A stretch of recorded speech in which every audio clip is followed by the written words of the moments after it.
Do you want to grow your chest using just dumbbells so you can take your physique to the next level? Well, I've done it by 15 years old, and today I want to show you exactly how I did it. Your chest is the centerpiece of your physique. It's what makes you look bigger, stronger and more aesthetic instantly, but train it the wrong way and your chest could end up looking flat or even flabby. So if you want to build a well-shaped, powerful looking chest the right way, make sure to watch until the end, otherwise you may miss the key to growing your chest. So without further ado, let's get right into it. The first thing I'll cover today is the 3 exercises needed to grow your chest, and then I'll talk about the advice I'll put in the top 1% of teen lifters. The first exercise is the incline bench press. This is the most important chest exercise because it grows your upper chest, which makes you look more broad. The upper chest is the most underdeveloped part of most people's physiques, so if you do incline bench press, you'll be ahead of the game. To do it right, set your bench at a 30 to 45 degree incline. Keep your elbows at about a 45 degree angle, which minimizes the risk of injuring your shoulder, and control the weight. Press it straight up and don't let it drift behind your head.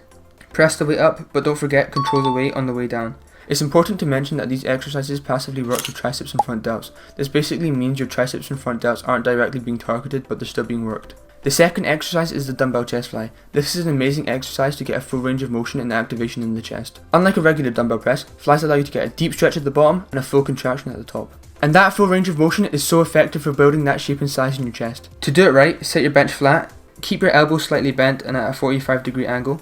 Press the back of your shoulder on the bench to maximize chest activation, otherwise it will put too much pressure on your shoulders. And most importantly, focus on the full range of motion. Get a deep stretch and bring the dumbbells together at the top with control, and also squeeze your chest at the top. The third exercise is the classic bench press. This is an amazing exercise to grow your mid and lower chest and can give a great pump if done properly.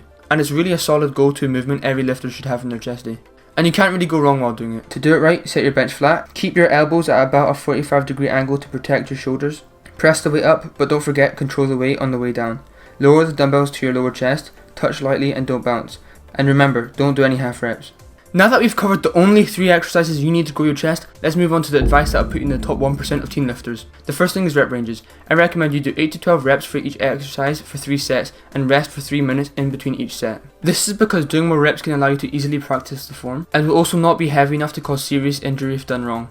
8 to 12 reps is perfect for building a lot of size as well as strength, and resting for 3 minutes is perfect because anything under is cutting it short and anything over is just overkill. So this is what your chest workout should look like. After training your chest, you should wait at least 48 hours before training your chest again, because this allows enough time for you to recover. And remember, don't hit chest every single day. It may seem like you're getting stronger, but in reality you're just stunting the growth in your chest. Also, you need to train to failure. This means the last rep of your set has to be extremely hard to do, because if you're not training as hard as you can, what's the point? And the last thing that will put you ahead of most teenagers, and is probably the most important advice I can give, is progressive overloading. This means you increase the amount of reps or weight that you do each session so you can track if you're getting stronger or not. This not only puts a lot of pressure on your muscles to grow, it also allows you to track your progress. Anyway, that's all for today's video. Please make sure to like and subscribe and comment if you have any other video suggestions.